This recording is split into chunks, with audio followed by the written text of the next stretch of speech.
Today is one of those really miserable cold days out there, and I just really don't want to be out in the real world.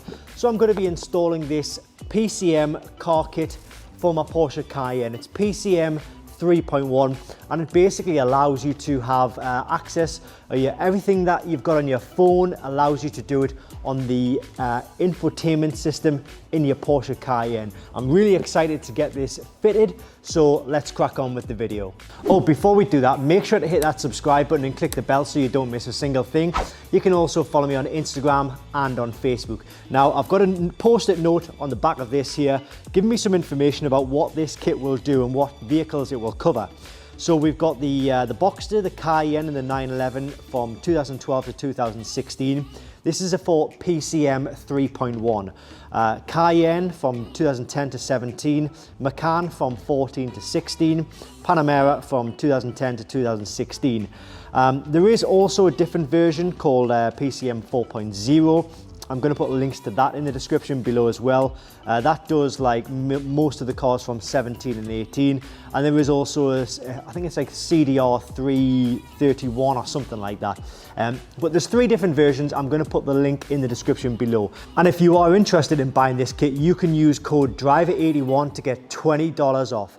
The prices of this kit is $376, which has come down from $430, which equals to about £288. So let's take a look at what's in the box. So I'm not going to pretend that I actually know what everything is inside this box, because I don't.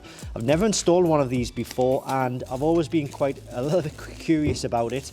A few of my friends have got them installed into their Porsches, so I thought, why not? Box here. Right, so looks like we've got installation diagram, this unit here, which is the multimedia video interface. Inside we've got circuit boards, lots of wiring kits. Now this video isn't going to be a full in-depth DIY installation guide. I'm just going to show you roughly how to do it. In the link in the description below this video, there will be a video showing you exactly how to do it.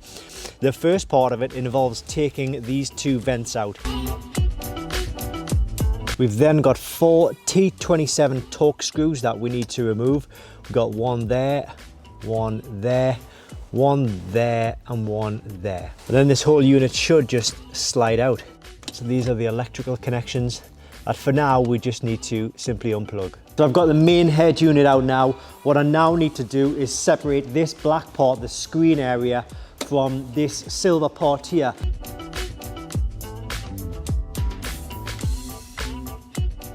You've got 2 kind of ribbons which you need to remove. Sorry if my head's getting in the way here.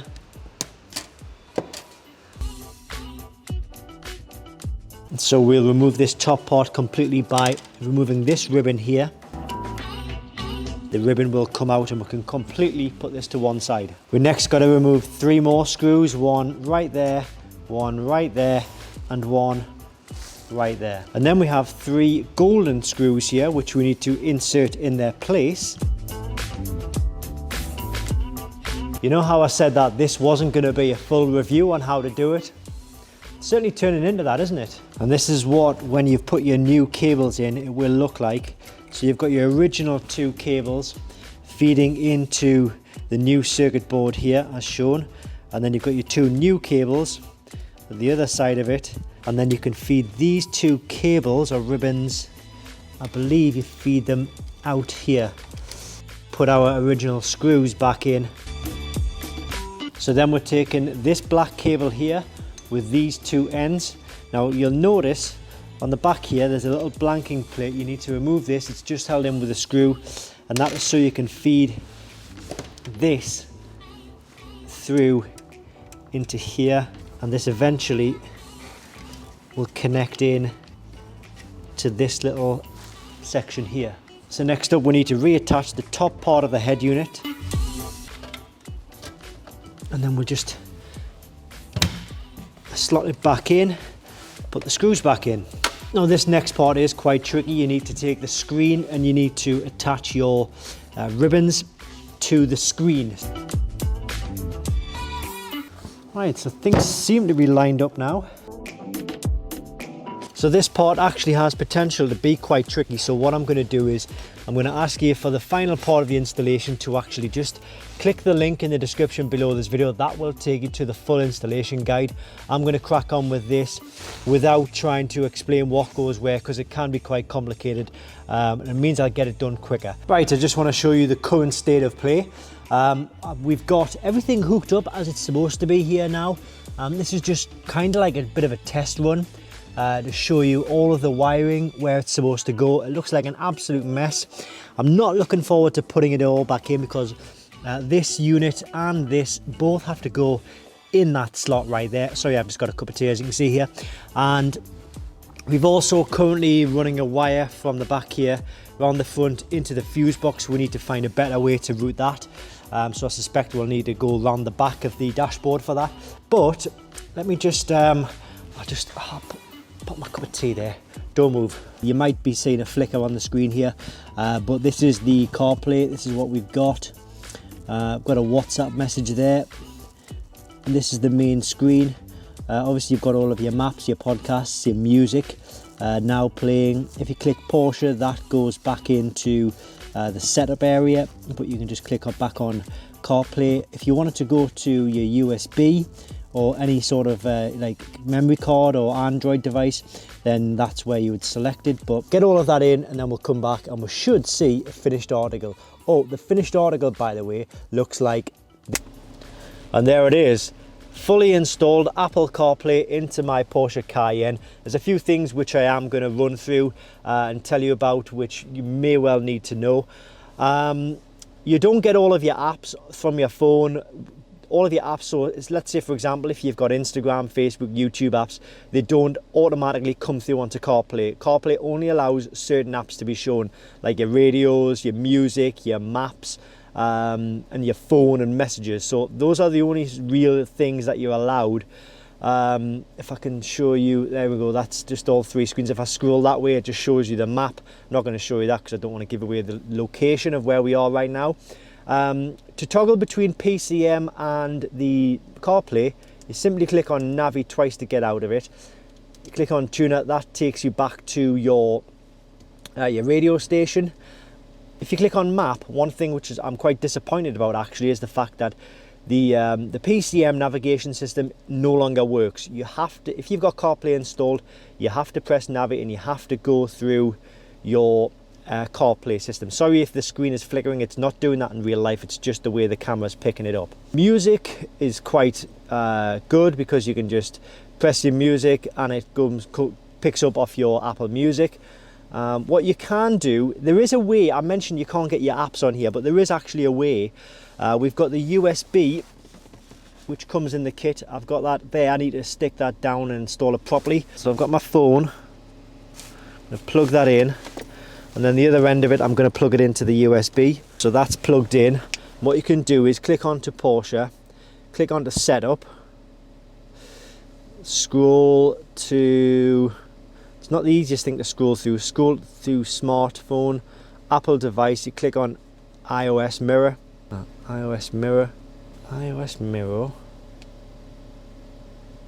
there, then you plug it in, and now we've got mirrored on the phone.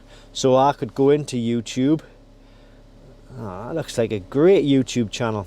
Now you'll notice it shows it in vertical mode, but what you can do is you can just move your screen like that, and then it gives you the video. Like I say, don't worry about the flickering, because the flickering's not happening in the real world, it's only happening on this screen here. A few more things you need to know. You need to run a fuse from the back of the head unit to the fuse box. You can either choose a fuse box on this side, or there is a fuse box on the other side as well, one on both sides. I've run a microphone, not sure if I mentioned this earlier, but ran a microphone up there. That is still quite loose down here. The panel is off and I need to just reroute this and tidy all of this up, but that won't be a problem at all. You may notice by the new hoodie that it's a different day, I'm wearing new clothes now, but there are a few things which I couldn't get to work. But to be honest with you, the help and support team at Joy Auto are absolutely fantastic. They've given me a lot of help and a lot of support here. Screen mirroring, you need to use a genuine Apple cable. I tried it with a third-party cable, it didn't work. So the screen monitoring or screen mirroring, you need a genuine cable. Music plays fine. Maps and Navi won't load on your PCM. You have to now use it through CarPlay. Messages show up. It's quite good because Siri will read the messages to you as well. It doesn't work if the engine is off. So if you basically turn the engine off but the ignition's still on, you'll have a problem. It won't work, unfortunately. There is a bypass. I'm waiting to find out what that bypass is. The help and support team, they are going to get back to me with some instructions on how to do that. I'd personally like for the engine to be turned off, put the ignition on and still be able to use the CarPlay. And Siri not picking up my voice on all occasions. There's certain things that you've got to do. It'll only work in certain situations, so I'm still yet to work that out. But so you can set up what you see on the screen of your CarPlay just by going into your iPhone, going to settings, go to general, go to CarPlay, and then ID Core, and then you go customize, and this shows you all of the apps which are suitable for CarPlay. Like I say, you don't get Facebook or Instagram or anything like that unless you do the screen mirroring. So I've found in the UK a good radio for all of the digital radios is called Radio Player, and that adds it. And what you can do is so I've got a few here which I don't really use or I don't want to be included on the CarPlay, for example WhatsApp. Let's see now, so if let's say I wanted the music to be number 1 on the list on the CarPlay screen, I just simply get it, put it up, and then you see it's moved there. Or let's say I wanted the phone to be number 1, and you see it's instantly moved there. And as I mentioned earlier, one kind of disappointing thing is that you don't get your navigation. So that's all you'll ever get on the navigation screen, even if your maps are showing on the CarPlay. So I've got the maps on CarPlay now, but all I ever get is loading map. You'll also get no phone because the phone works through CarPlay now. It doesn't work through the Bluetooth which is built into the PCM. Now these might seem like first world problems, but I do like having my displays with the nav on and also my phone on as well. It's just, I guess it's just going to be a little bit of getting used to actually having to now navigate through the CarPlay system. I do like the CarPlay system. All I would really use it for is the radio, the digital radio, and obviously the music as well, which is very handy to have. And I guess the question is it really worth 288 or 300 pounds off $380 odd or whatever you would pay? And that only you can answer that, because it all depends on what you would get out of the CarPlay system. So if it was, you know, looking into 400, 500 pounds, then I would say definitely not. But like I say, if you are interested in this product and you do want to stick it in your Porsche, I'll put a list of all of the cars that it will cover. It definitely covers 3.1, 4.0 and CDR31, I think it is. They are different prices though, but I'll put all the prices and all the links in the description below the video. And don't forget to use the promo code driver81. You'll get $20 off your order. So, you know, it's better than nothing.